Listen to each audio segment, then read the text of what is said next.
Hey everyone, welcome back to the Stay On Your Bike podcast. Pretty excited about this week's guest. I've known him a long time and he's been on the World Cup circuit, downhill, enduro, you name it, for many, many years. Looking after a pretty special bike rider as well as a load of other bike riders. I'd like to welcome everyone onto the podcast. Shaun Hughes from Yeti Cycles team. How are you doing, Thanks Shaun? for having. I'm good, thank you. Thanks for having me. Good. No, thanks for Yeah, coming on. I know you're busy and you're, in between races. You're out in Andorra, I believe, at the moment.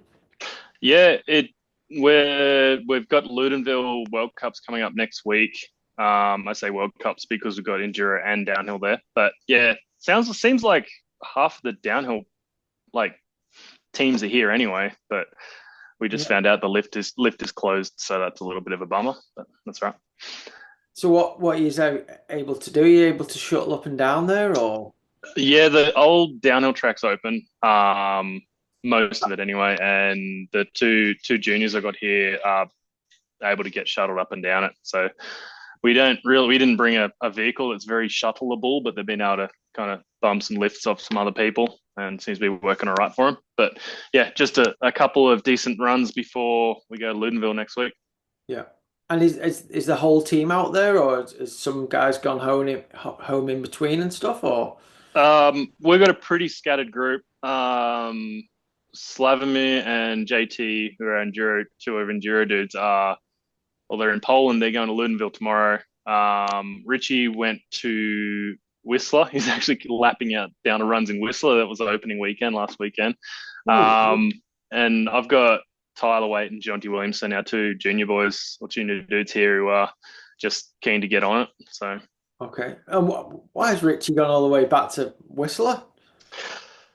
there's a new lady in his life, and she's pretty cool. So seems like he wants to hang out with her rather than hang out with me, which I'm not going Oh, to take offense come to it on. too much.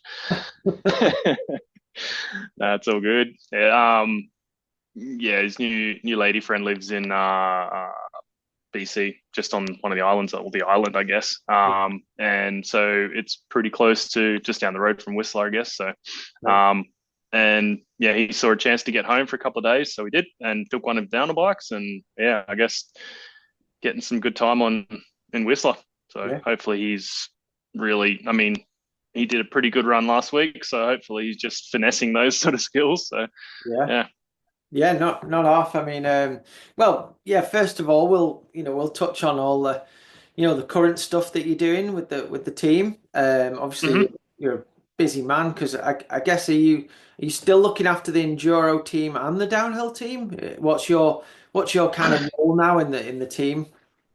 So my role, first and foremost, is I am Richie's mechanic, and I've been on the Yeti team for 15 years now. I think my first race with them was late 2009. Yeah, So technically 2010 was my first season. So that's kind of finally got me to the point where I have other mechanics on board. So every other mechanic has a couple of riders or a rider that they're looking after. And I guess me being the more experienced mechanic is to look after my rider, but also oversee everything that's going on. That being said, I have all my mechanics are great, so they don't really need any babysitting. They all know their role and they all get it done absolutely perfectly. But yeah, the main job is Richie basically, which I mean it has taken a long time to get to that point. Like you've seen the riders we've had over the years, and for the last 15 or so, it's been mainly me. But yeah, the looking like focusing on one rider is kind of nice. yeah, Um, but with the downhill, we do have four riders on the team. So, and we only have, well, four and a half mechanics, say five mechanics. But Alex Present, my other mechanic, is looking after Slavomir, JT, and part time on Jonty and Tyler for the downhill. So yeah, we've got to. It's pretty hard to work the logistics out, but we're getting there. So, but yeah, my main job is Richie's mechanic. okay, okay. Mm, And well, first of all, let's touch on last week's World Cup. mm, Richie, you know, deciding to go mainly focus on downhill this year, I believe. It's doing the full World Cup season. Hmm. Obviously, he's won four Enduro World titles now. He done the first round the other week in Pietra, but Pietro. um, is that it now? The focus for you and Richie is to go off to the World Cups? Yeah. Basically, Richie said at the end of last year, I mean, he really, really wanted world champs last year, and poor guy got sick 2 days before, like violently sick. So to get third place there was pretty amazing anyway. But Yeah. he said he's just, I mean, you know how it is, the state of enduro. Like, I don't want to say it's going downhill, but it's kind of there's some weird stuff happening in that space. And he sort of, I think he sees the writing on the wall, and he's like, I kind of want to focus on downhill again. I want to tick off some goals that I think I can get. Um, and yeah, he's done Pietra Ligure EDR this year, and I think he should be eligible for world champs. So that's another possibility, is to go into world champs for EDR and downhill. Yeah. Um, but yeah, so the rest of the season, his focus is on downhill, which, it's exciting.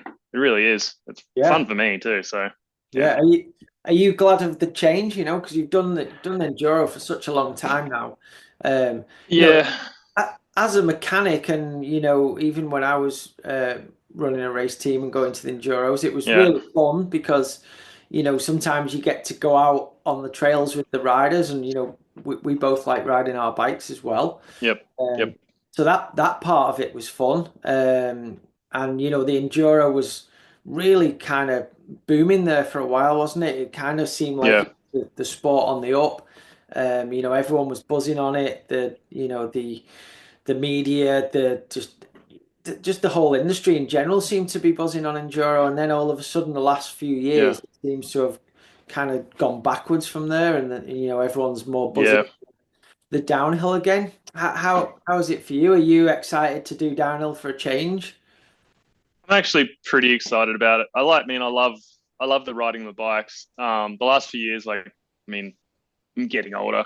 I don't, I would not take any risks or anything. So when I Yeah, go out and I practice with the guys, the main mistakes I make are looking back and making sure I'm not in the way. But there's been a few times where I'm like, I really don't want to be out here riding in the same space as these guys. So for me, it's kind of exciting to go back to downhill.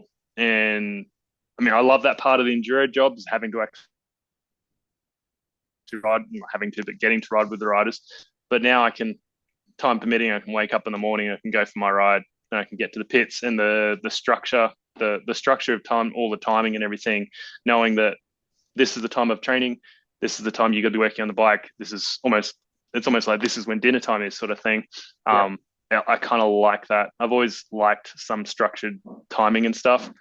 Enduro is pretty hardened with that, because sometimes it's like you can practice 1 through to 4 in 9 till 4 p.m., and we might be done at 2 p.m., but then we might get back to the house after 5 p.m. after being an hour away with a liaison or something like that. So I'm pretty excited with the downhill crew. I get to see. I mean, it's interesting. It's kind of like I didn't ever leave working with the downhill side of things, but there's so many new faces. There's a lot of new tech.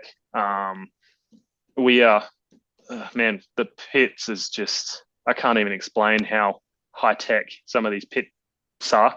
Like, you and us have always been pretty similar with maybe an awning, but the 10 by 10 pop ups and all that sort of stuff. Last week we were pitted next to Commensal, who had two pods, I think, glass pods, and that was their temporary pit. Their actual pit's not finished yet. no way. And we were two 10 by 10 easy ups. I Yeah, was comfortable in there.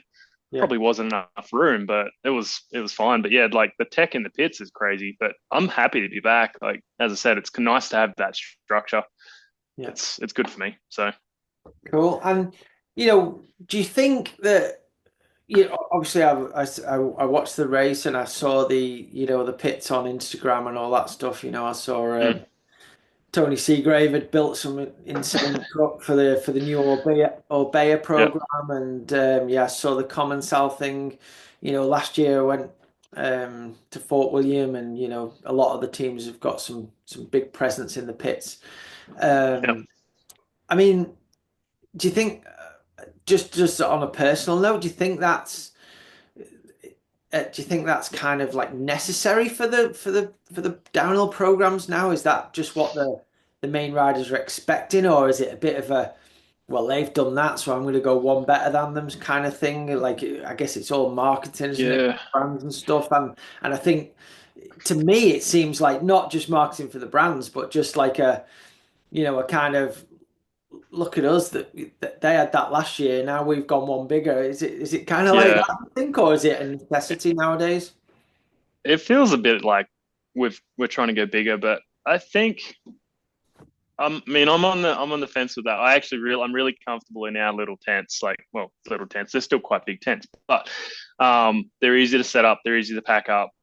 But I do think that the pit, the downhill pit area, is because it's usually the base of the track. It is where the spectators first see everything. I Yeah, think it is a very much a marketing thing. Like to come and be wowed by the Commensal or the Orbea pits or the Norco pits, they are massive and they are pretty impressive. And I'll admit it'd be great to work underneath it, but um, the budgets for that are insane, and we're already paying a lot of money just to pay play thing. So yeah. yeah, I don't know.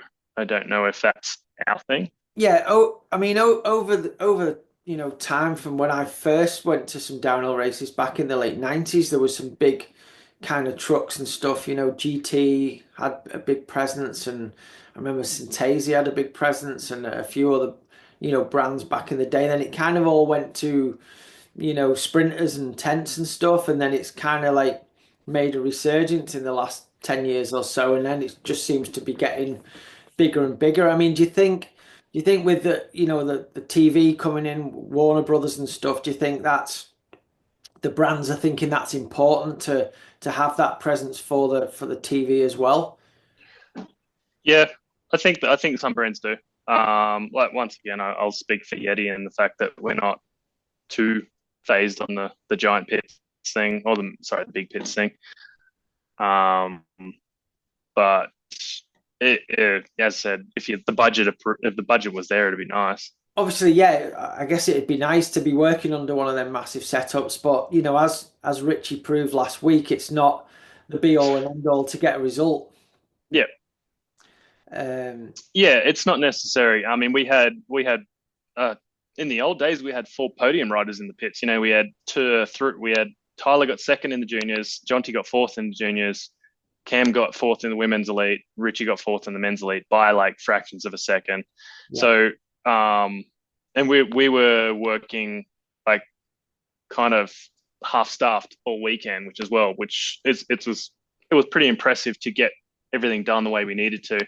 I don't know if we got. It's not that we got lucky. I think that our riders performed really well to get through that first qualifying, yeah, which eased the stress on. It just eased the stress hugely on the pits because it was one less trip to the top of the hill, it was one less pack to the top of the hill. It was everything that yeah, our riders performed when they needed to, and yeah, but they probably would like to be able to walk into a nice heated cubicle or whatever, but if it doesn't, it did seem to affect their performance. They were all stoked to have the runs that they did for all of their qualifying and everything. So, um, yeah, it is a cool spectacle to see and be part of, but I don't think it's absolutely necessary.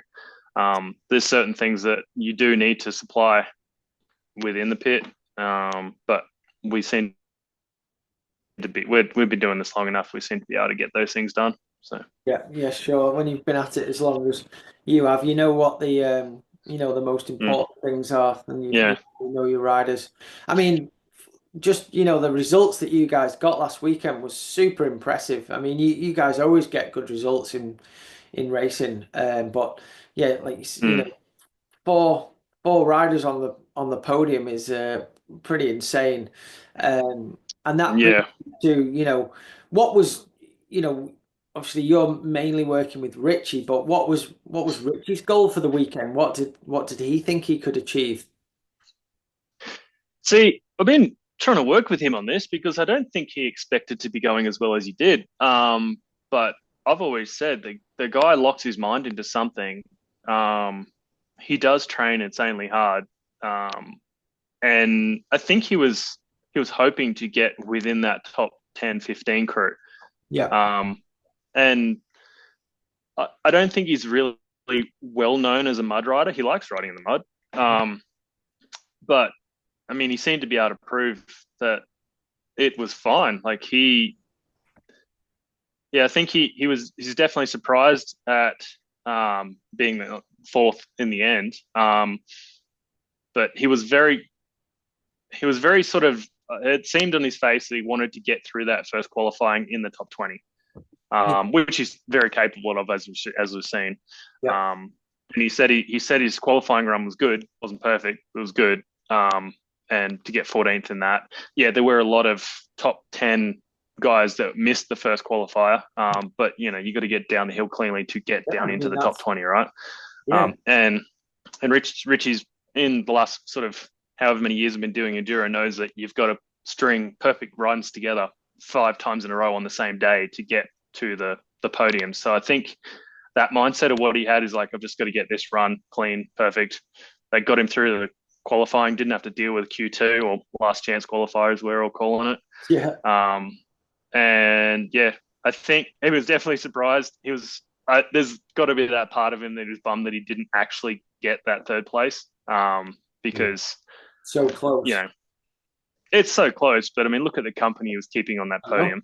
Yeah, I know. Every single one of them's won World Cups and former world champs, and it's Yeah, like, well super done. impressive. So Yeah, definitely. I yeah, mean, obviously I'm aware of what Richie can achieve and what he's achieved and stuff. And but if I'd have put a bet on the first World Cup, I'm not sure I would have put him in the top five. So when I saw his race run, I was like, holy yeah, crap, fair play, dude.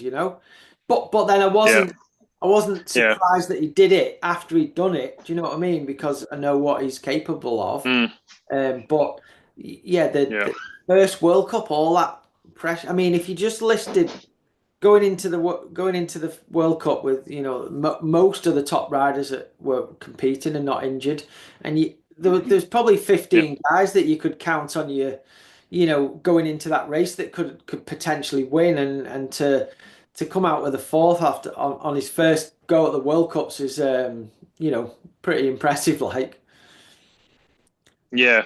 Yeah, it was. I don't think there was anyone in our camp that wasn't happy with that one. So, and the big thing as well, we had the two owners of the company and the head engineer of that bike, or head engineer of Yeti, were in the booth watching it. Like they were at the wow, bottom of the hill.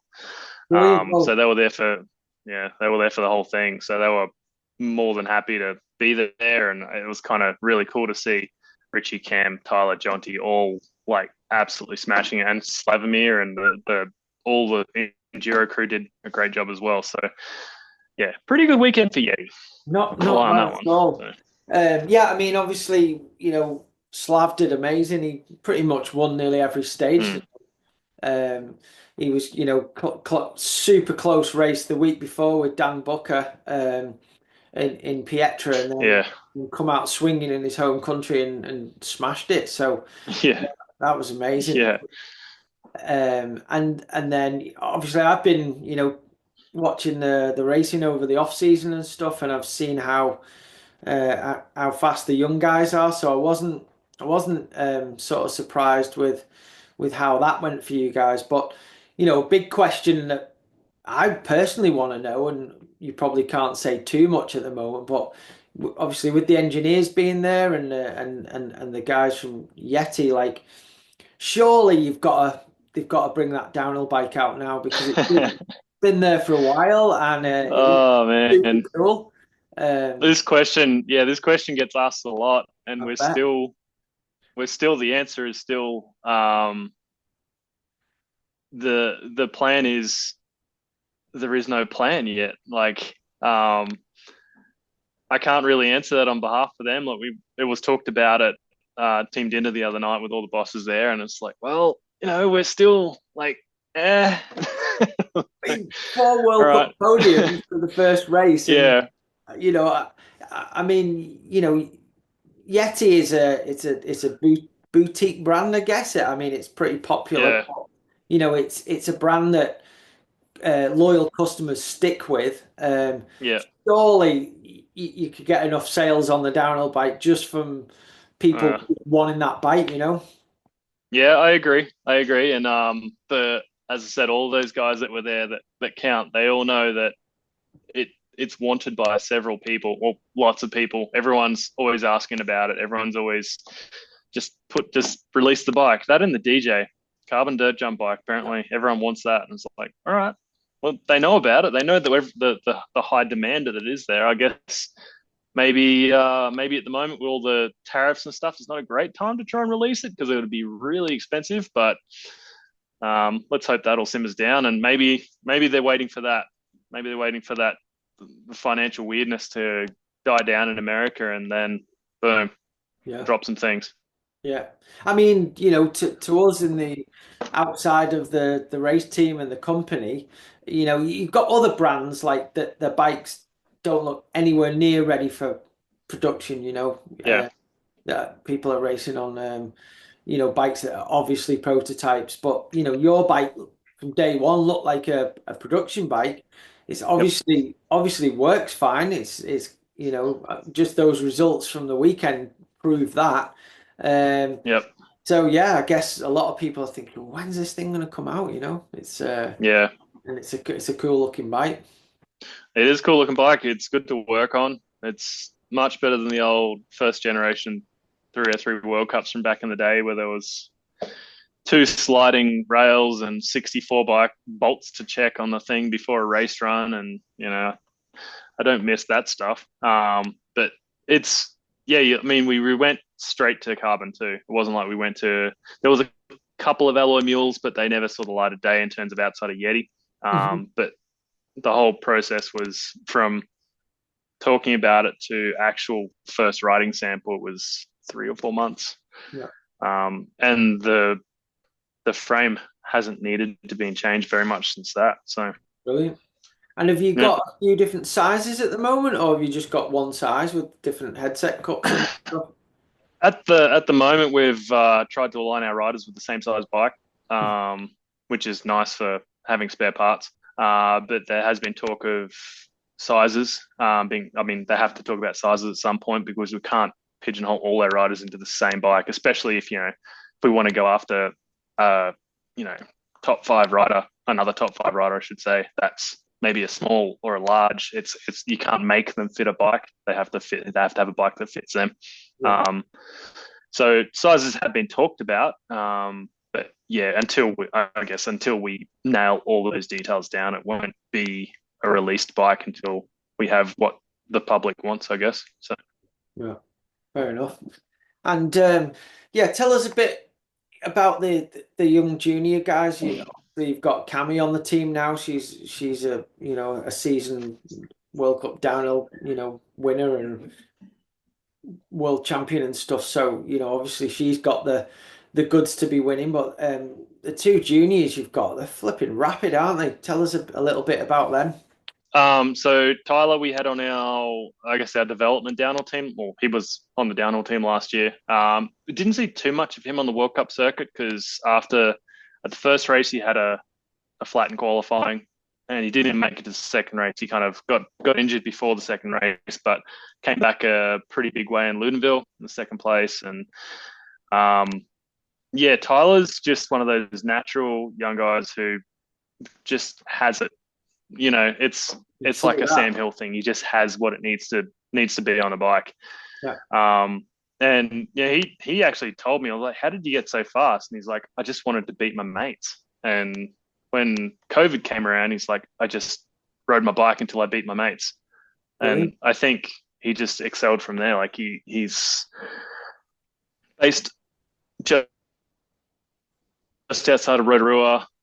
He didn't even need to walk the track to know exactly what lines he wanted to take at this latest race we had there in just before Crankworks. But you watch him ride, and he's just one of those naturals that just kind of understands how it all works. And we got a little bit of training in him. I think he's hitting the gym a bit this year, and he's putting it to Max and Till and Asa, Yeah. and hopefully that like kind of group of them that are coming through is going to be the future of the sport. But Yeah. I mean, I don't doubt that he'll win a World Cup soon. And then Jonty is new to the team this year. He got brought up sort of recently through a team that Cam Cole was running, actually, through a GT team that Cam Cole had going in New Zealand. And I don't actually know who spotted him, but we delivered him a bike in Crankworks, and yeah, got some time with him. He got some time with his suspension engineer guys in USA last month, and he pulled out whatever he did at pole, like fourth place. Yeah. Yeah.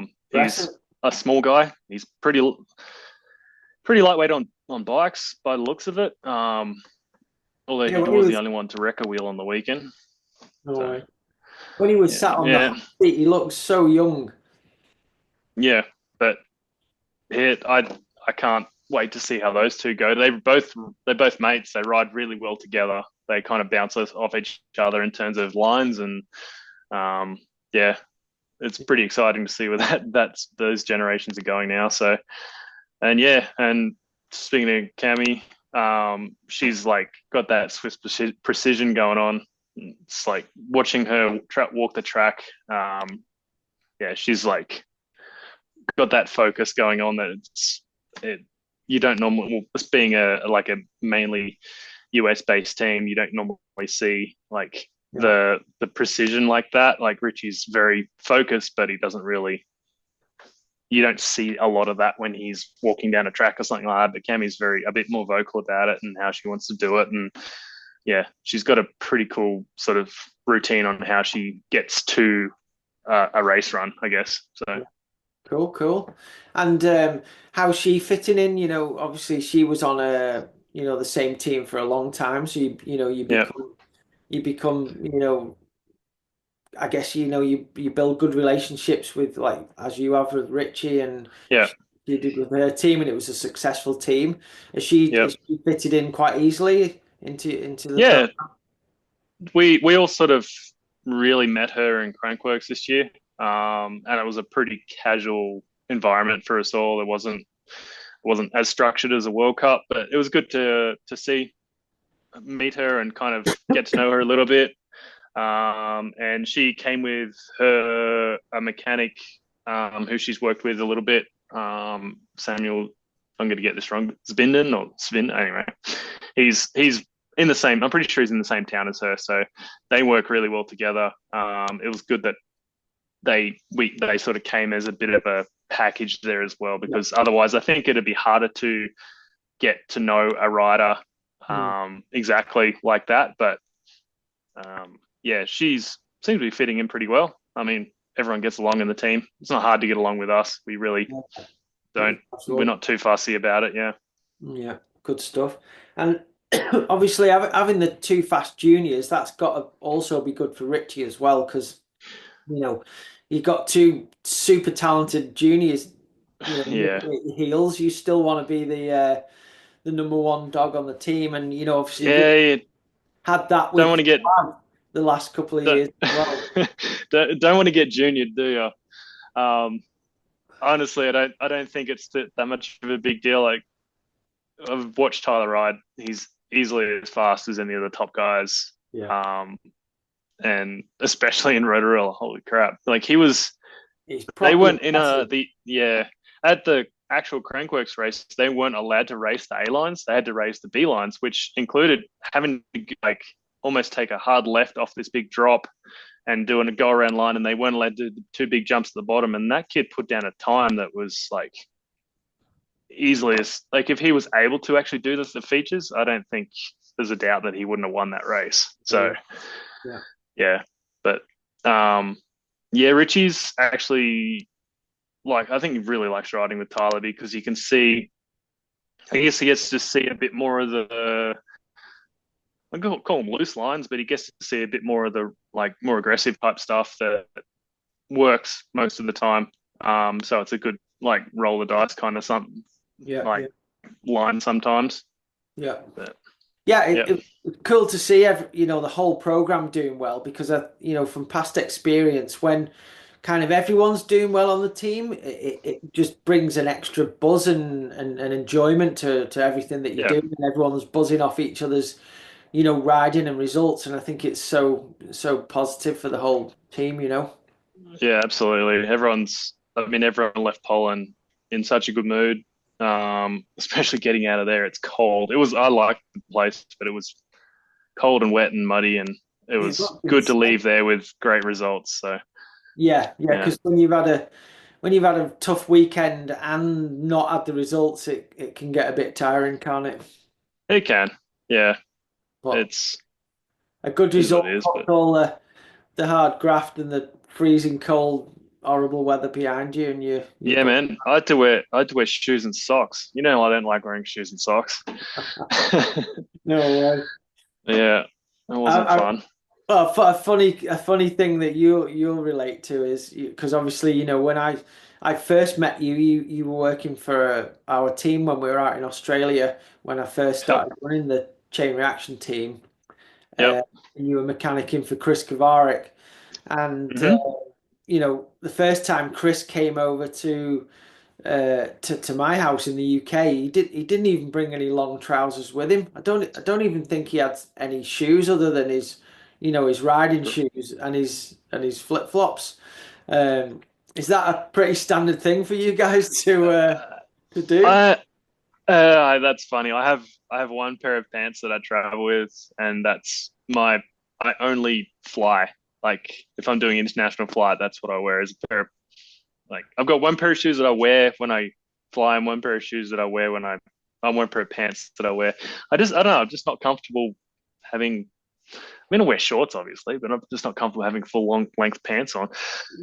Even now, it's all to go to ride in pants. I still feel a bit strange putting on a pair of pants to go like long pants to go riding with. Yeah, Like probably should have today. We rode with Geordie and Alex, and it was cold.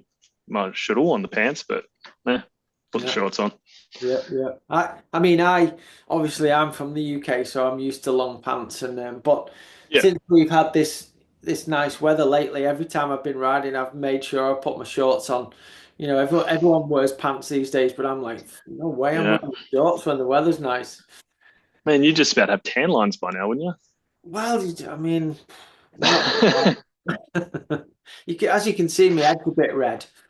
Because Yeah, I don't get that deep tan that you Aussie guys get because we just bomb it outside as soon as it's sunny, stand in the sun, get fried, and yeah, then next minute it's raining again. But to be fair, we've had a good run, so I'm not complaining. yeah. No, And I'm on the whole have to wear sun cream wherever I go because I'm pretty white. So you've not got the natural sort of skin tone that Kavarik had. no, no, no. He's definitely a Queenslander. Yeah. So Well, tell us a little bit about that, Shaun, and how did you first meet Kavarik? As far as I remember, I just started the team. We were going out to Australia. Chris said I had a mm. good friend and a really good mechanic that we could potentially use when we went out to Canberra. It would have been, wouldn't it? Yeah, it was Stromlo. Yeah. Yeah, So I met Chris. I think it was a few years before that. I actually had recently moved to Brisbane, Australia. I was living in Blue Mountains in New South Wales, so the next state down, and just kind of had. I needed to move. I just wanted to do something else. I had a good mate who was working in a shop, one of the best shops in Australia at the time, and he said, "We need another mechanic. Do you want to come up? They'll help you move. They'll put you up for a couple of days or weeks until you find a new place." And I was like, "Yep, no worries. I'll come up." And met the guys, and it was just kind of like I felt like this is where I need to be. I love the state. I love the shop. I loved all the work, and that kind of I'd already met Chris and Rennie and all those crew when I lived in New South Wales, just through the group of people that I lived with. But yeah, the shop kind of looked after Chris a bit when he was home. And so I got to know Chris and Claire. at that point.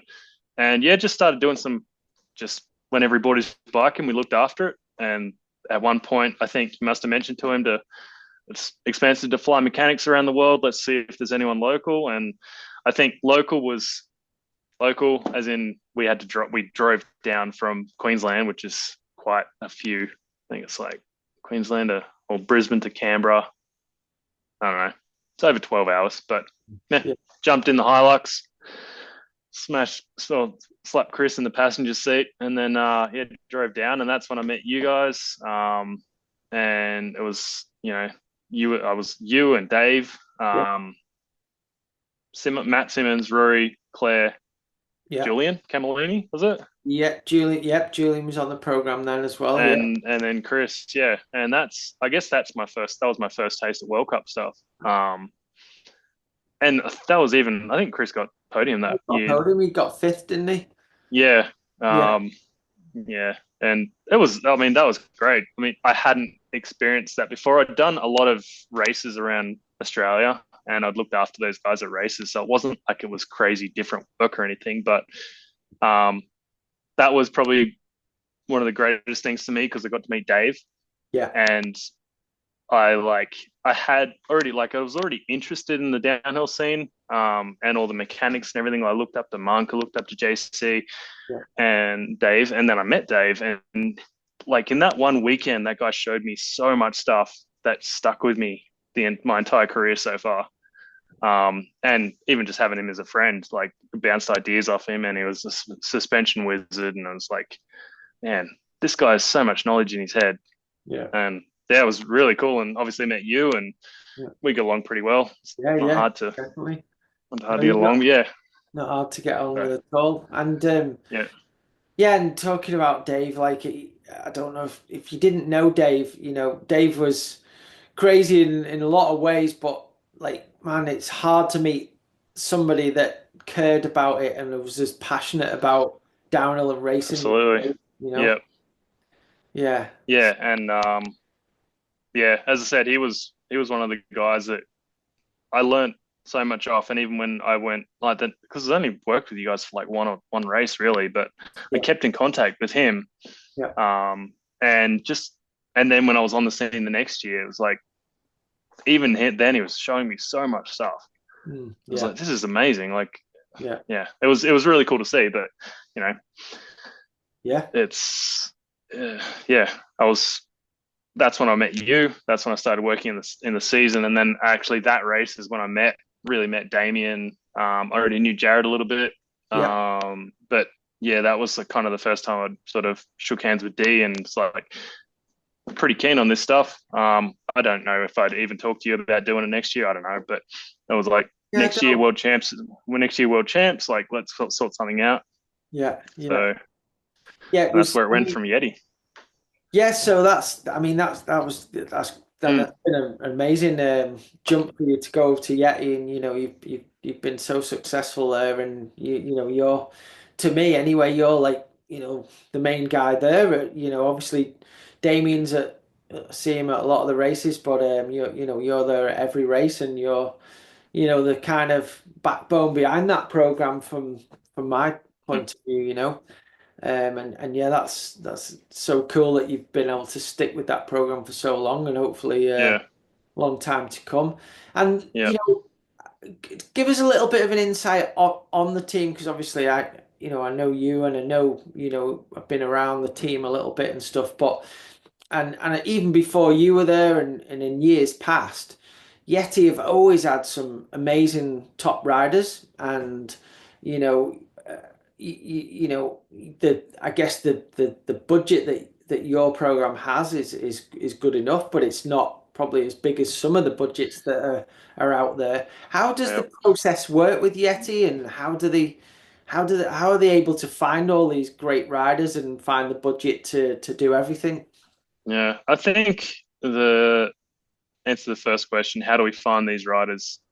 I think we've been trying to develop riders for so long, like trying to find the grassroots riders and find the I guess the bright sparks that are just coming up through the ranks for so long that Damien's just got a knack for it, like picking riders who are probably going to go somewhere. Like, yeah, we've had a few that have put some results down and haven't really continued on through the ranks. And then we've had riders who have seemingly come from nowhere that are now, running their own teams, like Aaron Gwynn, for instance. Like, Yeah.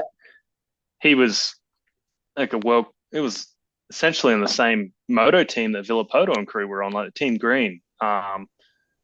And so he got spotted by, I think he was friends with our now head suspension engineer, Dave Zigman, and they were just friends. And then it was like, yeah, you should come and actually ride one of these things. And he was good, really good, and got factory ride and all that sort of stuff. But yeah, we've always tried to bring developing riders through whilst maintaining long-term riders as well. So Jared, I think he was on the team for best part of 12 or 13 years, and then had a little stint with the other side and then came back after that. And Richie's probably close to 13 or 14 years with the team as well. And yeah, like all of the developing riders we just tried to bring along. Like, it's good to see they've gone places. Like, they've actually stepped up and continued on pursuing, getting goals and winning world championships and all that sort of stuff. It's been really cool to be part of that. So And, I know and D has a good eye for it, I guess. So, yeah, for sure he does. And mhm. how, how does the sort of budget work with Yeti? I mean, you obviously have some long-term good sponsors on the team like Yeah, Suspension and Gyro and and DT Swiss Wheels and Shimano, and just that we've had these guys yeah, forever. and Um, do they often you know plump up a bit more budget if you need the budget for a certain rider or obviously this year there's more World Cups to come. Does yeah. that come off them? Yeah, so our budget has, I've always sort of seen Yeti as the most professional team with the lowest budget. I've got no actual figures to base that on, but just looking from the outside in, for so long I was looking after like Richie and Jared, who were winning all the races, and it was me, Richie, Jared, and Damien. That was our team. Yeah. Then we finally started putting more people on, and I guess the sponsors do step up. Most notably, we've got Ryan Gilchrist and George Swift are on the Yeti Shimano EP racing team, which obviously that's a pretty e-bike based team. But Shimano have got a good budget to keep those guys in a full time ride. Okay. And obviously Gilly's doing what Gilly's been doing, which is, He does, doesn't he? yeah, give him a bike and he'll ride it fast apparently. Yeah, definitely. So yeah, the sponsors have been amazing throughout the entire time I've been on Yeti. We've never been left like kind of like, where are we going to make this work or anything like that. But we definitely don't have uh, like massive semi trailer budget. But what we try and do with the money we have is try and get our staff and our riders and everything as comfortable as they can be and just make it work. And it's always just worked. So Yeah, yeah. brilliant. You do a great job with it. Yeah. And Thanks, man. yeah, no problem. Credit where it's due, mate. And Yeah. how obviously you mentioned Aaron Gwynn earlier. Aaron came on the scene on Yeti and flipping was super fast straight away on the World Cup scene, and everyone saw his potential. You had there was Blanky before that. Blanky won. I think the only World Cup he's won was on the Yeti bike. Yep. Schladming in '09, I think. Yeah, yeah. And how obviously Aaron then moved on to another program, I presume because he got offered a big salary to go and ride for that program and Yeah. Yeah. continue He success. he moved on to, straight after us was Trek Factory or Trek World Racing. Um, that was like the very next race he got his first World Cup win, which I'm happy for him. It was sucks that it wasn't with us, but I'm very happy for him on that one, and that obviously sent his career trajectory like skyward. Um, but yeah, I mean, it's hard when to it it was hard, especially with someone like Aaron. Like we know that he was going to be making money. Like there was no doubt how amazing he is on a bike.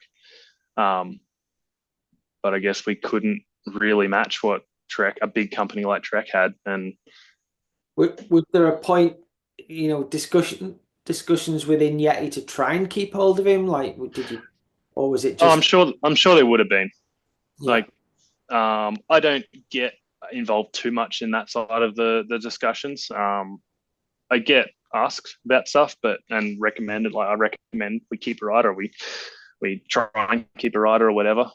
But yeah, I mean, I'm just guessing there was just too much money involved, and where the funny thing is, like Aaron still stops in at Yeti, and we've got his like World Cup bikes in. Even just we opened a new office in Germany, like a new headquarters in Germany. His bikes are there. Like he's still friends with the bosses. He still stops in when he's coming through Colorado and says hi. And so it wasn't like a I don't work for you anymore. You can't offer me this money. I'm going to go elsewhere. It's like yeah, they're so proud of having Aaron on the team from his day one that I think they're just happy with however he's gone. And sure we didn't keep him on board, but yeah, yeah, yeah, no, that's what no, it is. you guys done your bit and was a big Yeah, part with success for sure.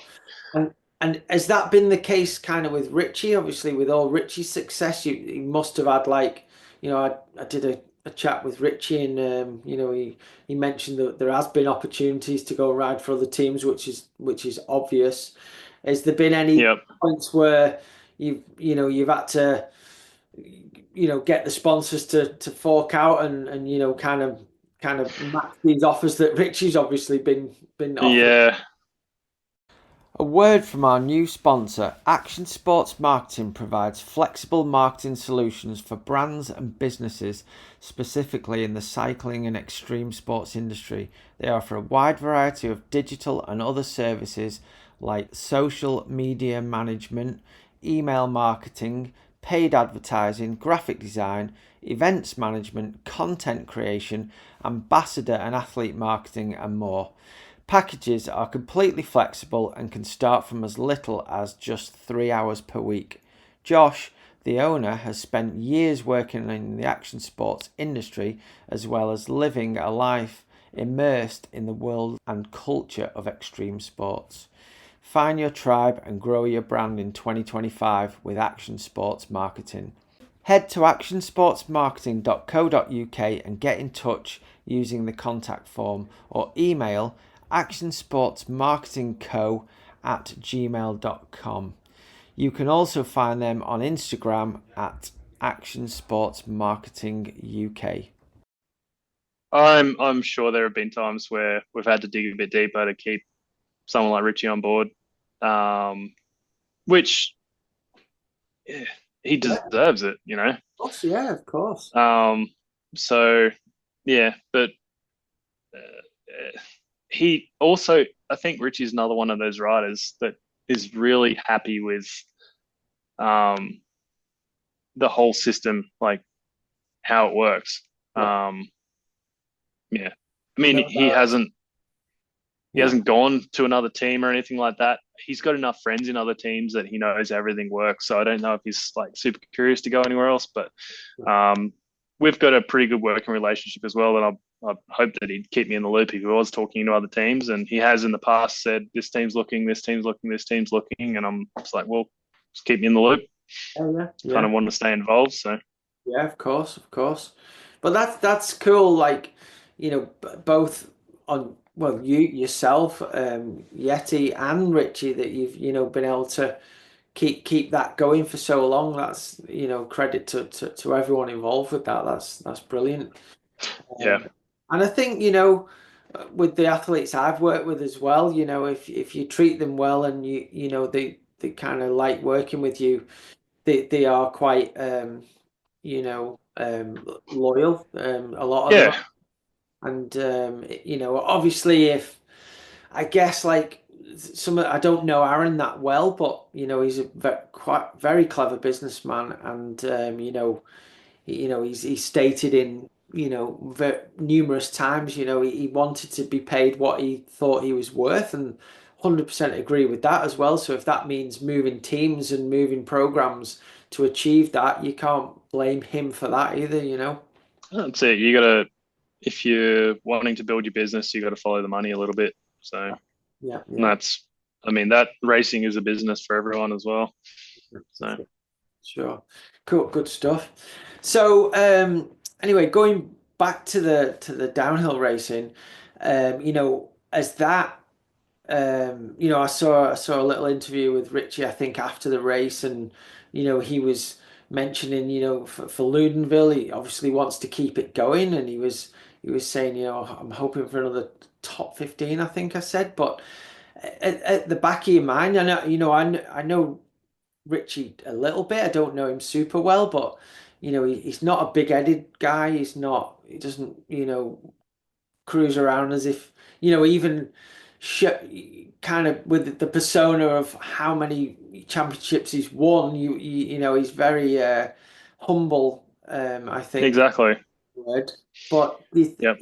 obviously coming fourth at the first round, does that give him a little bit of fire that he thinks, well, you know what I mean? I could maybe win one of these things now and just Yeah. up from there, which There was, is exciting for you as well. yeah, we definitely had a bit of he came up to me. He's like, man, I just went from plate number 41 to plate number 4. I'm like, yep, Yeah, that's that can still get better. He's like, yeah, it can. I'm like, cool. yeah, No, I think seeing what he did um has given him that confidence that like he can easily podium these things. Um like I've recently I watched his race run again, and you can just see the like even from last year racing Montsanan and stuff like that, watching the race run from there, watching the race run from here. Um, it's like he's gotten those kind of 1 and 2 percenters a bit more like locked in. yeah. So there's like you did look at Loic's race run, and he is so like perfect in almost everything he's done. And Richie has kind of in his race run, I watched Richie's run and was like, okay, there's a few moments where like might have looked smoother or something like that, but I don't think he looked more powerful. So I Oh, think yeah. there's yeah, No, she's got the power for sure. yeah. But I think he's pretty happy with where he's at in terms of okay, I got fourth doing that when I felt like that, and we can probably finesse a few more little things on the bike and go from there. But I think he's pretty keen to keep it going in Ludenville. Well, you'd have to be right. Of Yeah, course, yeah, of course. You get yeah, taste that success and you want more of it, don't you? yeah, Um, but I mean, I was super impressed with, obviously I've watched most of the races and I've been watching Richie with the downhill runs he's done over the last year or so. But to me, he looked like a completely different downhill Richie Reed in that race run. yeah, He was super aggressive. I thought, yeah, he was, downhill and enduro, obviously are very different. An enduro race, you don't 100% know where you're going. You're kind of reading the yeah, trail you're going. Obviously, it's got faster and faster over the last few years, and just shows on the times is incredibly close. yeah, But there's that intensity in a downhill run where you're just going that bit more committed because it's one run and everyone knows where they're going. Uh, and I was super impressed at how committed and how much Richie was attacking the whole way down. yeah. And as I said, I was looking at his run. I'm like, this is different attacking from Montanan like 6 months ago or whatever. Like, he That's right. definitely has stepped it up a notch, which is pretty cool. Yeah, So man. Super cool. And have you obviously mechanic in a bike, and you've got that more dial than most people these days. But is there much change in getting the downhill bike set up to say the enduro bike for the EDRs? Is a lot more testing and um, setup involved nowadays? yeah, I think it's the stuff that nobody sees that gets the bike to the start line as good as it is. Um, like, I'm the first to admit we probably don't test enough And it is hard with me being, you know, 20 something hours flight away from Richie. I don't live in USA. I live in Australia. But we do have a really good network of people that, especially all the crew at Yeti. I've got Mark Hild, who's in my in-house mechanic, and he's Brian Gilchrist mechanic, and he works at Yeti all the time. And our suspension engineer Dave Ziegman, who those two together were able to take the guys to Windrock and Rock Creek this last couple of months, and they were testing suspension, and Dave had the ability to like rebuild shocks and dampers and stuff like that and get it all dialed in. And that sort of those hours and hours and hours of work are getting like Richie and that prepared perfectly to get to these races. And we do as much testing as we can when I'm around him. We try a lot of stuff. Like there was weights on the bike, there was weights off the bikes. There was last year there was stiffer wheels, there was or not weaker spokes, like slacker spokes. There's a lot of stuff going on. But apparently all you have to do is throw a set of wet screen mud tires on and then Richie takes off. So Well, I mean, the one thing I see from the outside, Shaun, I don't know if you agree, but um, you know, going back flipping so long ago, but when I raced some World Cups in the late 90s and early 2000s, like mud tires was so important because a lot of the tracks, especially in Europe, they kind of were just taped out down yeah, pieces of steel. You'd yeah, go off into the woods, but then you'd come out and you'd have like high speed off camber grass mud sections. So you yeah, literally couldn't ride those tracks without big mud tires. And then yeah. seemed to me like even some of the younger up and coming riders that I had on my program, they hadn't even rode mud tires. They were like, when I suggested to everyone on the program at an enduro that they all put the mud tires on for Ludenville, because it's got those really slippy, steep trails Yeah, on one muddy side bit, of the slippy bits. Yeah, and they were like, I've never even yeah. rode mud tires before, and I was like, it just blew me mind, and but I guess because over the last so many years that even the World Cup downhill tracks, with the exception of say now Ludenville and a few others, but they've been more hard packed sort of bike parky type tracks where maybe Yeah. you don't need a full mud tire all the time, but. What's your thought on that? It looked to me at the weekend that, from watching the TV, then 100% you'd need mud tires for Poland. So as I said, that was the first race in almost forever we've had to run a mud tire. The enduro tracks are sometimes so hard to deal with changing terrain, and then all of a sudden you're riding rocks and stuff like that we haven't really thought about it. There was Leger last year for the Richie race downhill in Leger last year.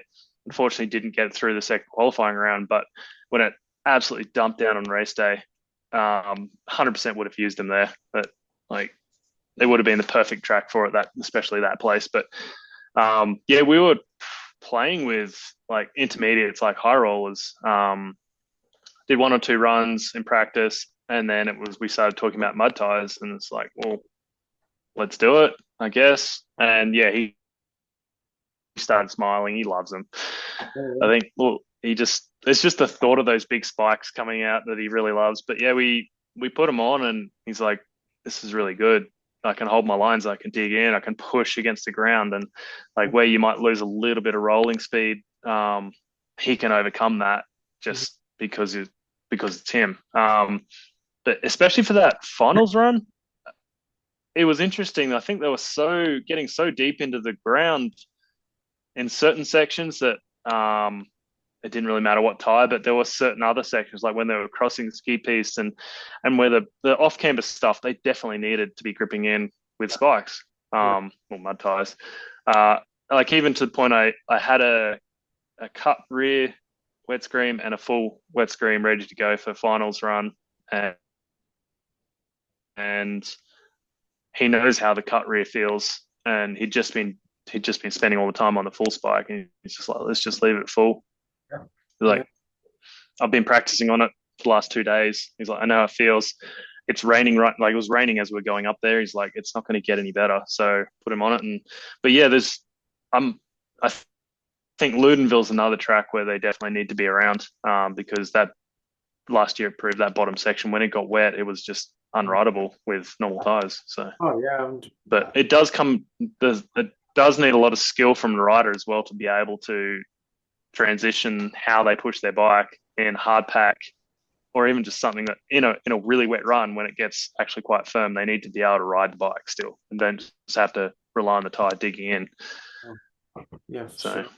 And what about the young guys? Did they use wet screens as well, or have they even ever used wet screens before? uh, Tyler had never used it before. He actually did his race on it. Yeah. He had a bit of a shocker in qualifying. I think he went down in the off camber traverse. Mhm. Um, and we actually sort of based off what Rishi's race run on Tyler and Cammy's race run as well. They were on both on full spikes and they were happy with it. Jonty hadn't ridden them before. Honestly, he probably didn't have enough at that time. But he still did pretty good on the high rollers, and so did some elites. Like was it Ocean had not didn't have mud tires on, and he did second place. So I noticed I Bruno think had yeah, Swalby Dirty Dan's on. And he normally uses Specialized tires, I believe, unless it's changed for yeah, yeah. um, I don't know. yeah, it definitely looked like a mud tire race to me. But as you say, Ocean still was able to pull off that result. Nearly won Yeah, it, not on them. So yeah, but and so with the guys from Yeti being there and getting those results, were they like? Did that give them more of a buzz about the downhill, or were they fully committed to wanting to do downhill anyway? I mean, were they they were committed to downhill. Both bosses absolutely love being at races. okay? They're, That's great. they've been involved in it. Their kids are involved in it. They've like Okay, they all ride the bikes and everything. And just you could just see how excited they all three of those guys were to be there, to be at the races, to just be kind of in the thick of it. It was great. It was good to see. Like they used to come to quite a few races. Like Yeti used to own the Big Mountain Enduro and stuff around Colorado and whatever else. So there was always kind of at races with the kids or whatever. But yeah, it was good to see them at a World Cup and they got to see like really what's happening and how good their team was going. So oh, that's good. That's great to hear as mm, well. Like you say, Commensala always have a big presence, and you got to give it to Max Commensala. He seems to be at every single World Cup race. yeah, he does. So it's good to see that the main guys are there, and so Hmm. that's great. Yeah, So obviously Andorra now. I guess you all meet up again next week to go to Ludenville, yeah. Monday, see the rest of the crew. and then it's Ludenville, and then straight to Leogang after that. Is it? Yeah, So they're another giving big us they're drive. giving us like it's a 16-hour drive in the vans. I don't know how much it is in the trucks. And yeah, it's like drive Monday, Tuesday. I think pit setup is Tuesday. So track walks maybe Wednesday. Or shakedown for EDRs on Wednesday anyway. So Right. And yeah, the schedule's pretty tight. are you still helping out with the setup and all the enduro crew as well that in the week? I will be this is going to be the first race where we're actually able to set the two pits up together. Because I think Ludenville they're trying to join like the split team. So if a team has DH and enduro, we'll be able to put all of our tents together and have the whole crew together. Yeah, I don't want to leave any of my mechanics in the lurch. If I can go and help and set up, I definitely will. Yeah. And likewise, they always come over and help us too. Like it's all hands on deck when you're around with us. But yeah, we're all going to be set up working together. I think we're having kind of like you guys used to have, like, oh, was it you guys? It used to have like a little riders garage. Yeah. and then the team over there. So I think we're trying to work out our pit setup with the two teams involved because it's a lot of riders, and we don't really want to be crowding them. I don't want them crowding us either, especially with staff and stuff around.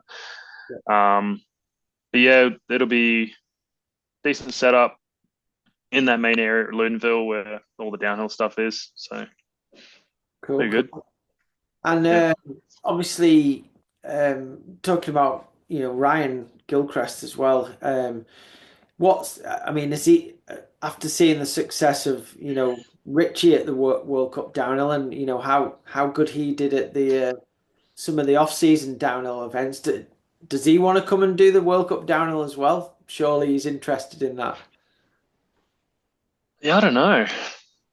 I haven't actually asked him that question yet. He's got one of the bikes. He's pretty excited about that. He really, really likes riding it. And he can But that kid can he ride seems to any like bike. just riding every bike. So Yeah, yeah, that's it. And that's why like he's currently in Crankworks Cairns, yeah, and you just got to give him a bike for every occasion at the moment. He seems to do well on it. Like it's yeah. good. It's Impressive. exciting to see another rider along the likes of Jared, like just a multi-discipline guy coming through that can do everything. Yeah. So Okay.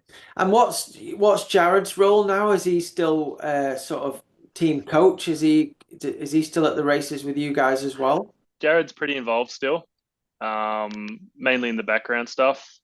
I think he's helping out with the junior riders, like training stuff. Definitely helping out with Slav and Gilly and Richie, and it's just really nice to have all of his years of wisdom just kind of on hand when you need him. It's a little bit different. He's got two kids now. Recently, that's had a baby daughter last October. Yeah, October. So definitely harder for him to be traveling at the moment. But yeah, still chatting to him, keeping him involved. He's wealth of knowledge. You don't want to let him go. So Yeah, for sure. And somebody that the younger riders and Richie can but they've got belief in, and they know he's talking sense and he's done it himself, so that's always a good thing, isn't it? yeah, absolutely.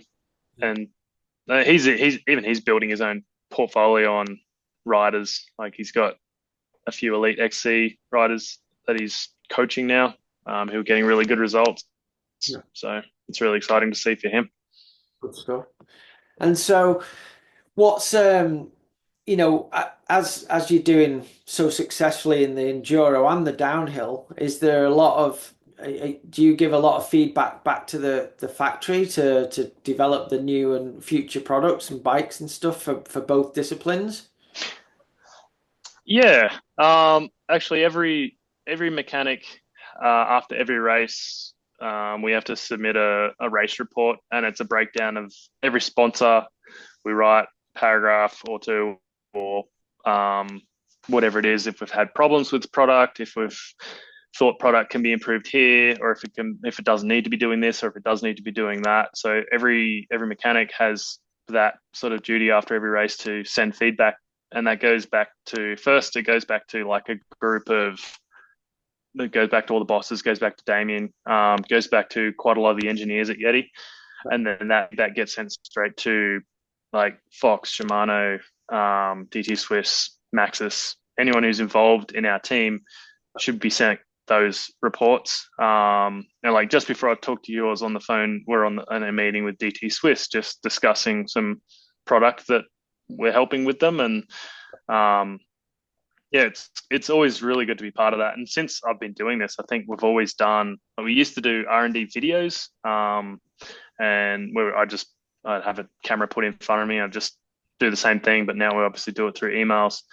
But yeah, with Yeti, it's been pretty cool being part of that company for that long because they do kind of trust my opinion on some things, even if it's something as simple as like on a downer bike. Like it's important to have cable routing that's easy to replace on the rear end, because you don't want to be, if you have to replace the rear end, which is the most damaged part of a bike generally, you want to be swapping that thing in and out in a matter of 10 minutes, not having to reroute a brake hose or something like that. So something as simple as a brake hose being on the outside of a frame versus an internal frame on the rear end of a bike has hopefully come from my input, just from doing this for a long enough time. Yeah. So yeah, we've definitely got a pretty good. I wouldn't say it's an influence, but we've got an opinion, and that gets taken into pretty good account by all people involved, I think. So, And like, the riders that you have on the team, are they quite good at, say, for example, you're doing the Enduro World Series, and one year, like I remember, the tracks got really a lot more downhill and a lot rougher and a lot gnarlier, and so mhm. rider might suggest, oh, we could ride a bike with more travel than we're currently riding, sort of thing. Does that Yeah, kind of thing happen with you guys as well? yeah, absolutely. We were just talking about that the other night, actually. That we went from like obviously 26, 27.5 to 29 bikes, and we went to like certain length of travel and haven't progressed any further than 160 because the 160 SB 160 that Richie and the whole Enduro team currently run is just still the fastest bike that we've had to needed to produce. Like we don't need to go to a 180 rear end. We don't need to make that crazy adjustments that we can change from 180 to 160. Yeah, and there is a mullet version, which is the SB 165, which shares a lot of the same characteristics as the 29er version, but it's not quite as racy, I guess. And that's all I'm going to say the last 10 to 15 years of enduro bike development has straight up been Jared Graves and Richie Rude. Yeah. The direct input from those two guys with the engineers, with the bosses, with mechanics and everything involved is how those bikes got to being so successful, I guess.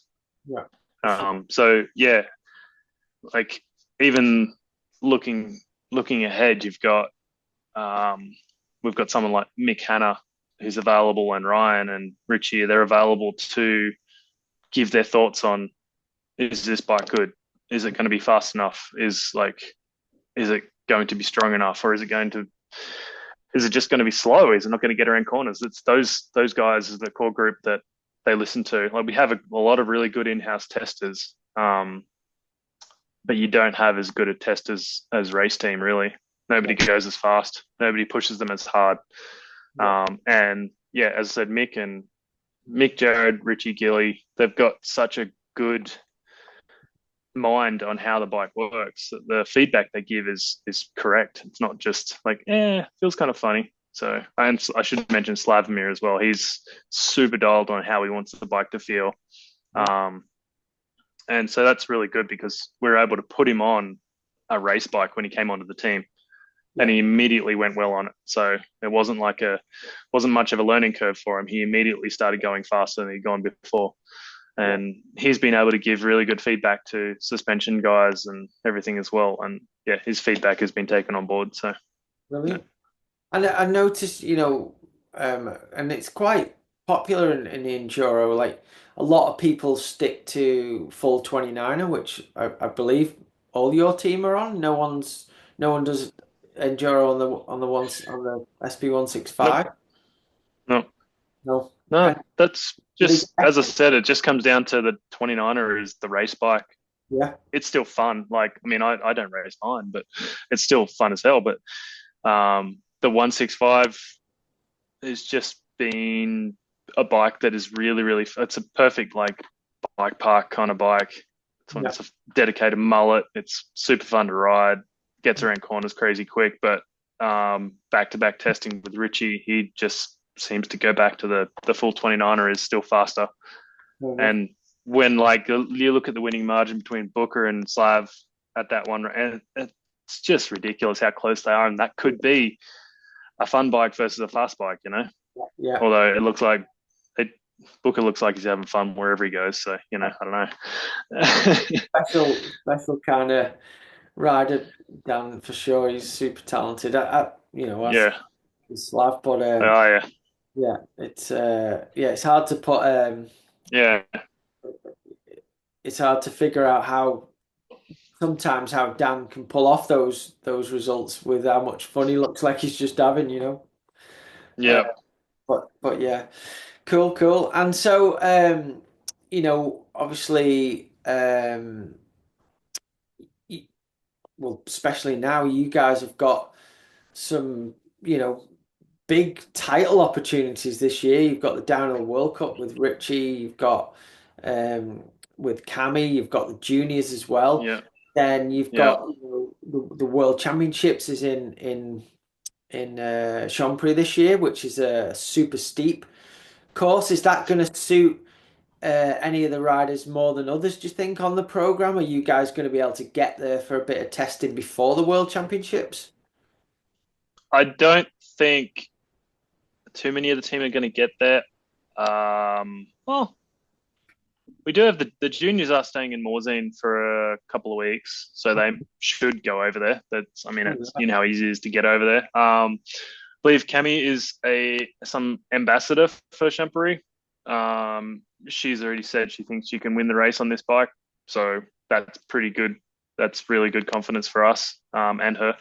Yeah. Um, and in terms of the enduro crew, they already know where they raced last time, and I think Slav was on the podium there. Richie was on. Yeah, I think everyone's pretty confident at that place too. Yeah. It's like Is, unless is Richie going to try and do the Enduro Worlds? Is that possible as well? that's the other race on our calendar is the Enduro World Champs. So I mean, there's still a lot of time between now and then. So I mean, if he's in overall contention for the downhill, the downhill world champs is on the very next week. It's like I don't know, but I think he's really excited to try. And it will be hard for him because he's training for downhill, Yeah. Is, um, is and that it's a training is different that thing. training changed up a lot from what he was doing for the enduro training? It looks like it. It looks more like um, well, I guess he's not doing as long endurance stuff. It just makes sense because he's not doing enduro, but he he's doing what he needs to do, and that's spend time on the downhill bike. Yeah. And like you watch any of the downhill guys in the off season, and they don't post up a lot of photos of them riding enduro bikes, and it's road riding, gym, downhill bike, Yeah. and that's that's what they need to do. And good thing is Richie likes all three of those things, so Yeah. no Good. problems there. But yeah, he's in a good place, and I can't wait to see how this season goes out with him. So yeah. Yeah, definitely.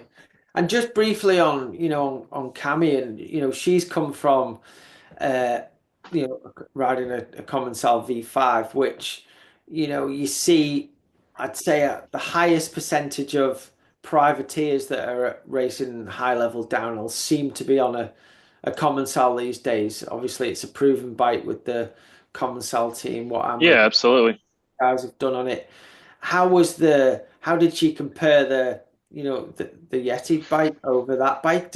Was it similar? Was it completely different? Did she find or I think obviously she's from looking at her setup.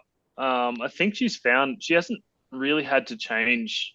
Uh, Really, there's not loads of weird little changes that a lot of riders do. Really, none of that stuff. She's on a pretty standard kind of setup with the adjustments we have on the bike.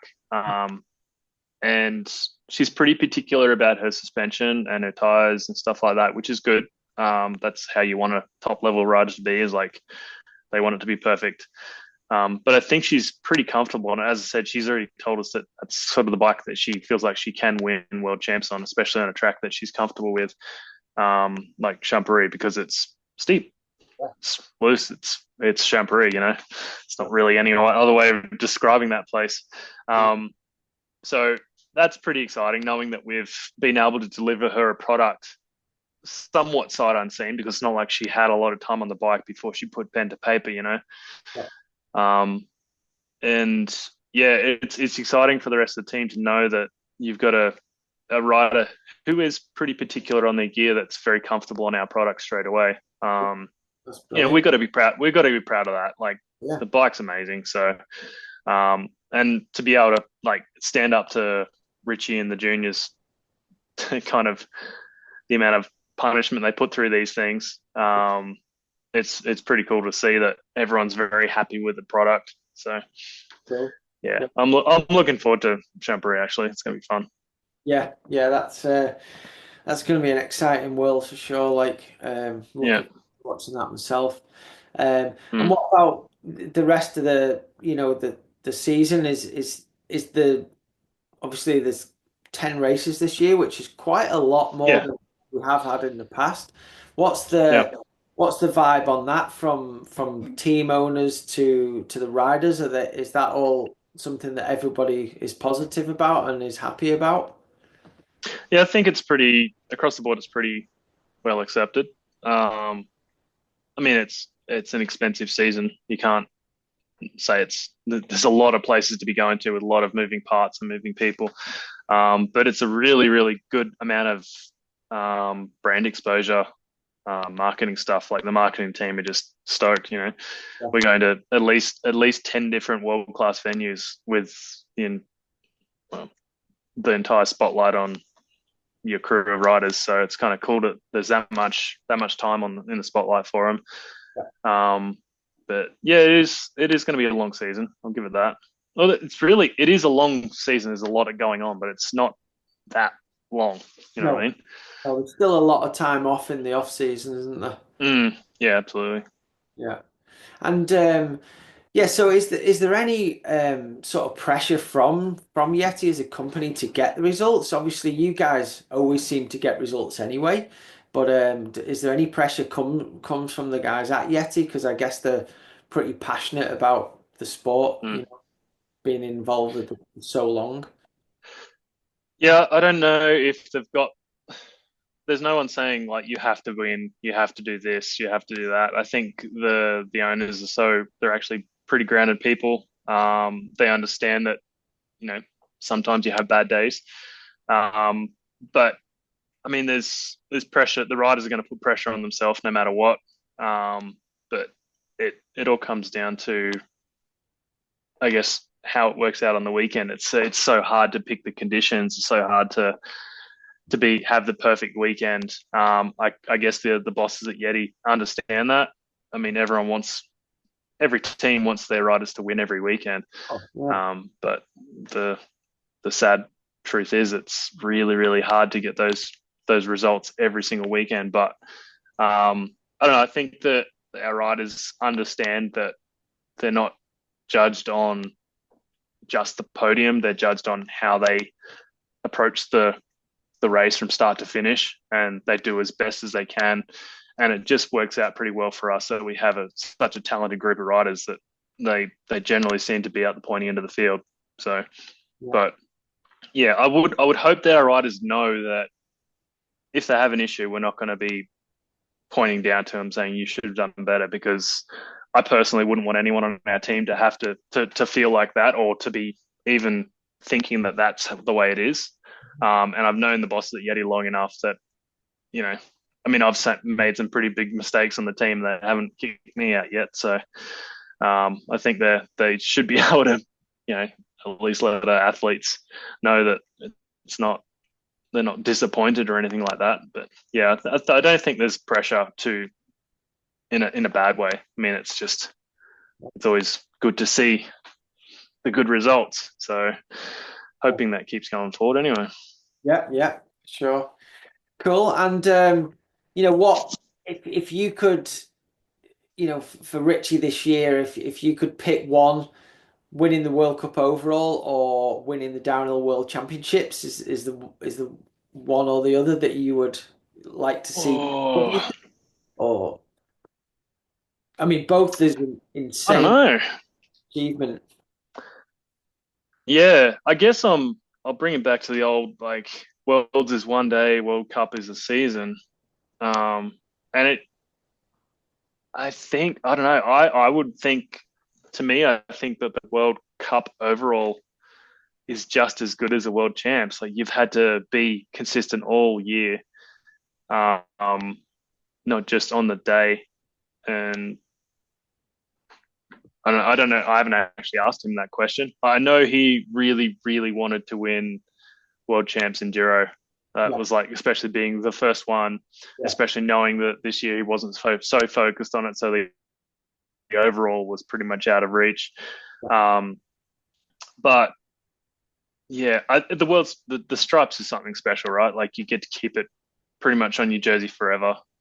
So it is a special race, but yeah, I might have to get back to you on that one. I think you'd probably say overall is more of an achievement, but worlds is just special, I guess. So yeah, yeah, for that sure. makes sense.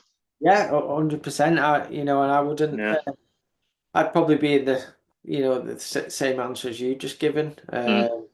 It's a tough one, but super exciting and cool that you guys are in the running for probably three titles in Yeah. both, which is Yep. amazing to be in the position to that you can't think of many other teams that uh, possibility of winning elite men, elite women, and a junior world title. You know what I mean? It's That's it. definitely achievable. Yeah. And I'll give Damien full credit for the program that he set out for those guys. He spread our riders across all categories, and Yeah. he's got such talented riders across all categories that who knows? Yeah, yeah. Could, Well, only time will tell, but it's started off super exciting, and it's hopefully going to continue that way. yeah, Um, that's it. Brilliant stuff. So, what do you get a little bit of downtime this week where you can go and do a little bit of riding yourself? Because and like myself, I know you love riding your bike as well. Yeah, yeah. I've we've been here for a couple of days. I've had two rides. Actually, was lucky enough to have. I've got two bikes here. I've got my cross country bike and my enduro bike. Which XC bike was really just so I can go ride uphill for a long time. I kind of like riding up roads. There's a lot of big mountains around everywhere we go for the World Cup season. So I kind of like just disappearing for a few hours. So this week, I mean, I don't really have my riders here. I help out with Alex when he needs it with the juniors, but they're pretty self-sufficient. They're just going do downhill laps as long as they can. So yeah, rode with Jody and from Fox this morning and Alex, my other mechanic. So rode up a hill and then rode downhill. Good stuff. Saw a bunch of other people, had a coffee. It was kind of cool. So Nice, nice. Well, you mm, deserve that bit of a yeah, when yeah, you it's guys are been flat out. yeah And nice after last week. yeah, I bet.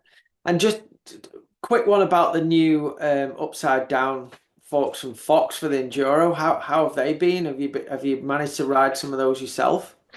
I haven't got a set to play with yet. I've spent some time working with Richies. I mean, not servicing, but just playing around with them, having a feel for them, sort of getting to know what they to work on them. I guess bouncing around his bike. Luckily, his setup, apart from the frame size, his setup is pretty similar to how I'd set my stuff up, at least with pressure wise. Um, I think they feel so good. Like there's something about that fork that really, really makes me excited about having one. So I'm pretty looking forward to trying to get my hands on one, which is the first big hurdle. Richie and Ryan have been on them, and they were pretty happy with them in Pietra. At the moment, there's a little bit of a the only reason Ryan didn't ride that fork in Poland is just at the moment lack of a mudguard or fender, and it was pretty wet there. So went back to the 38. I think he was wanted to be on. He definitely wanted to be on the upside down fork. So yeah, I mean, I rode with Geordie today. He had one on his bike, and I was like pretty jealous watching him like even pedaling up a hill, and he had suspension. I'm like, oh come on, like it seems to work so well across all terrain. So and reports from Richie and Ryan is like, yep, it's really good. So it's much better than they thought it was going to be, being a totally new platform. But yeah, pretty Oh, excited to exciting play with them. stuff. So only time will tell, I guess, if they'll have a downhill version at some point as well, which is Yeah, yeah, exciting to speculate about. yeah. Uh, Didn't even think of that. Yeah. And so obviously, have you guys all been on the phone to Toby Henderson, seeing if he can bring the THE back? Oh, I brought up that photo the other week because we were talking about that, and I was looking for that fender because it mounts just straight up through the steerer. I've still got one somewhere. There's been some shocking fenders on bikes in the last couple of weeks, but Yeah. we have a solution that we're allowed to play with for a little bit, so we'll see. So, But we had to get the clearance from the bosses at Yeti and the bosses at Fox. Unfortunately, I don't have that free range. You just go and slap plastic on things and call it good. I had to clear a few people, but yeah, the THE one, I found one and I was like, oh, it's pretty tempting. It'd work, you know. it worked. It'd I definitely do thought the they were job. Yeah, amazing. Yeah, I mean, and not for me, but I remember, for the likes of, Brian Lopes and some of those guys, I'm pretty sure Toby used to hand out some decent bonuses for the THE mud guards yeah, and yeah. Or maybe we need to get him a fork so he can design something nice. So, yeah. Brilliant, mate, brilliant. Cool, but cool. Well, yeah, I could go on chatting all night with you, but I appreciate your time and everything, and I'm yeah, just super excited to see what the rest of the year holds for you and the boys and the girls. So, yeah, I mean, keep up the great work you're doing. yeah.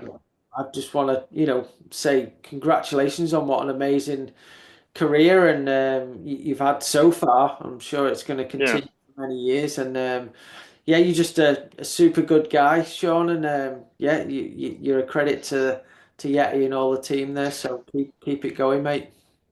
Thanks, Paige. Well, I mean, it started with you, so cheers. Well, yeah, Cheers for great. kicking me off. So I'm grateful we had that time where you worked for us, and yeah, we probably should have kept you, and we might have had a lot more podiums maybe over the years because we had a podium on the one time you worked for us. So uh, keep that going. yeah. I don't know if I could have driven Chris around too much longer after a podium like that. It was a Maybe long 12. you might have been the man to control Chris. Maybe I don't know. I he was not, he kind of forgot who people were a little bit sometimes. He never forgot who I was, which was No. interesting. So Yeah. yeah, but No. it was a pretty interesting drive because we were sort of caravanning with Rennie, and he had his girlfriend at the time driving, and we were stopping off at bottle shops and stuff like that. So it was kind of funny. We had both had the same amount of drive straight back to Queensland, so it was quite a lot of hours on the road. Yeah. But I yeah, it was interesting. So can imagine no it's regrets. slightly different looking after those boys and looking after Richie. I imagine there's a diversity there. Oh yeah, much rather stop and get him a Red Bull of some description rather than get him a drink like an alcoholic drink. So but, nah, it's all good. Yeah, all That's good. pretty fun. But yeah, Well, all in their own. Like we just mentioned, probably three of a whole list of some of the best bike riders that I've ever seen ride mountain bikes for yeah, sure. absolutely. Yeah, definitely. So Cool, yeah, cool. but yeah, cheers, mate. Thanks for letting me be part of it. Yeah, and thank you, thanks very much. And I'm stoked that if it did in any way get you on the path to where you are now. But Uh, yeah, I just wish you guys all the luck for the rest of the season. I'll be watching and cheering you all on, and hopefully try and get out to a race and catch up and see you, and maybe get out for a yeah, ride. man. Absolutely. Well, you've always got a spot in the pits if you ever come by. So, Oh, thanks very much. Appreciate it. And if if people listening in and they want to follow a bit more about what you're doing, what's the best channels to do that on for you? Instagram, Yeah. I guess. I don't do any TikToks or X's or anything like that. But yeah, Yeti Polar Bear _1. Yeah. I had my original account hacked for years ago, so it's now _1, but that's fine. Yeah. I don't post a lot. I'm trying to do a bit more, but yeah, Busy man. it's we're all involved there. So yeah, happy to answer any questions that anyone has. I answer more questions than I do actually post, so it's Yeah. kind of Yeah. fun like that. So yeah, I imagine you get a lot of questions. Yeah. Yeah, Brilliant, mate. Well, as I say, keep up the good work. Thanks so much for your time because I know you're busy, and all yeah, good. hope the rest of the season's successful, and hope to catch up with you soon. Cheers, mate. Thank you. Cheers, Shaun.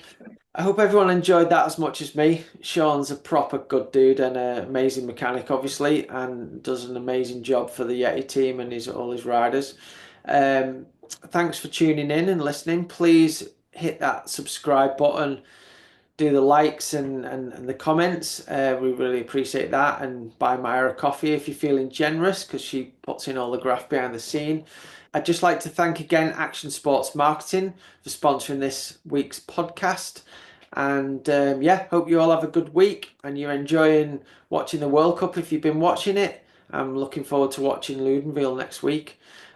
Cheers and see you all soon.